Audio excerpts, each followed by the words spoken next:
नमस्कार, आप देख रहे हैं नेशन 9 टुडे और मैं हूं आपके साथ मानवी ठाकुर। देश विदेश के होटलों में काम कर रहे लाखों युवाओं के अधिकारों और सुरक्षा को लेकर युवा नेता मोहित डिमरी ने एक भावुक और सशक्त वीडियो संदेश जारी किया है।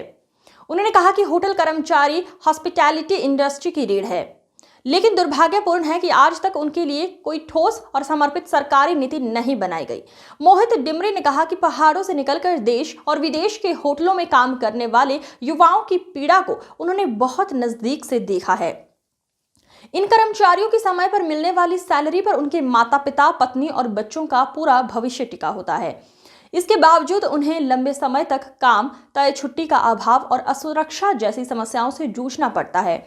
उन्होंने कहा कि बड़े होटलों की चमक दमक के पीछे कर्मचारियों की 12 से 14 घंटे की कड़ी मेहनत छिपी होती है, जिसे कोई नहीं देखता। सवाल ये है कि जब हॉस्पिटैलिटी इंडस्ट्री देश की जीडीपी में बड़ा योगदान देती है, तो उसे उद्योग के कर्मचारियों के लिए आज तक कोई ठोस नीति क्यों नहीं बनी? उत्तराखंड में सीमित रोजगार के कारण हो रहे पलायन पर चिंता जताते हुए मोहित डिमरी ने कहा कि राज्य का युवा पहले स्थानीय पर्यटन स्थलों, फिर महानगरों और अंततः विदेशों में होटल लाइन में काम करने को मजबूर होता है। उन्होंने इसे शौक का नहीं बल्कि मजबूरी बताया और कहा कि जब ये मजबूरी शोषण में बदल जाती है तो सरकार की जिम्मेदारी बनती है कि वो हस्तक्षेप करे।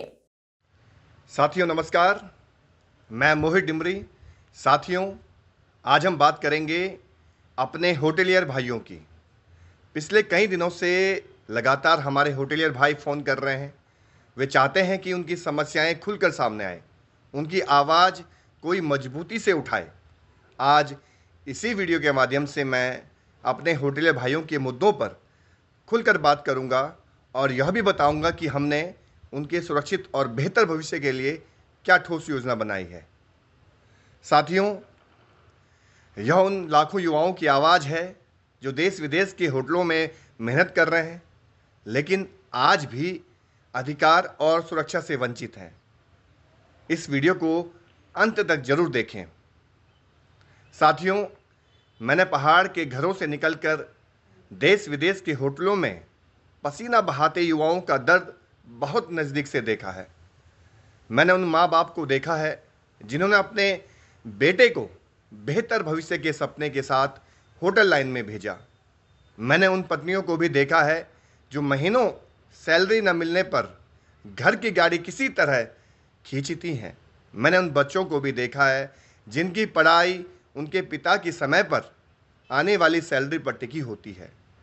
साथियों, जब आप किसी बड़े होटल में जाते हैं तो आपको चमचमाती लॉबी दिखती है, सजे धजे कमरे दिखते हैं, मुस्कुराते चेहरे दिखते हैं, लेकिन उस मुस्कान के पीछे छिपे दर्द को शायद ही कोई देख पाता होगा।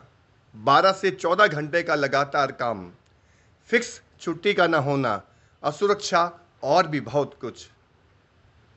होटल और हॉस्पिटैलिटी इंडस्ट्री करोड़ों रुपए का व्यापार करती है।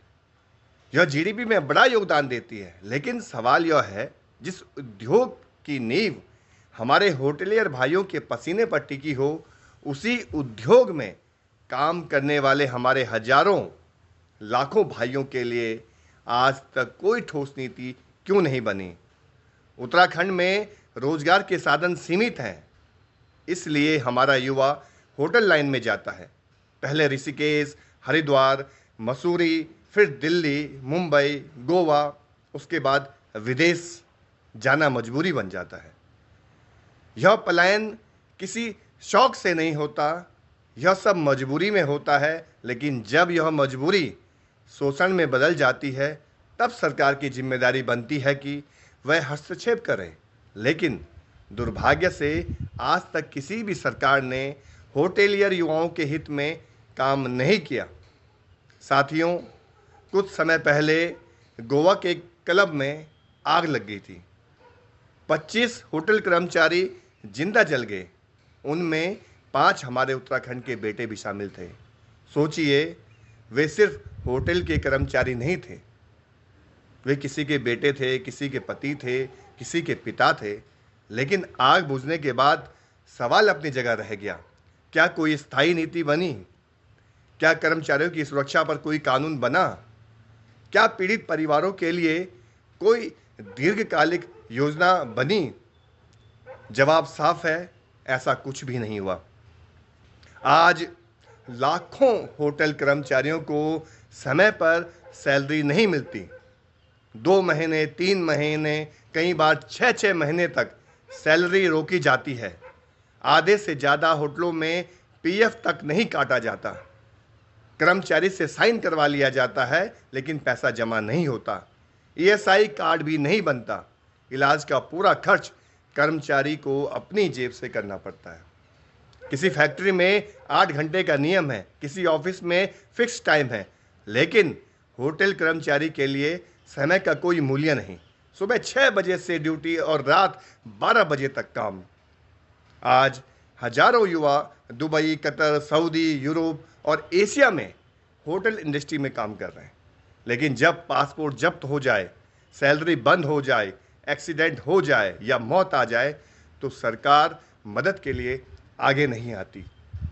जब कमाने वाला मरता है तो परिवार पूरी तरह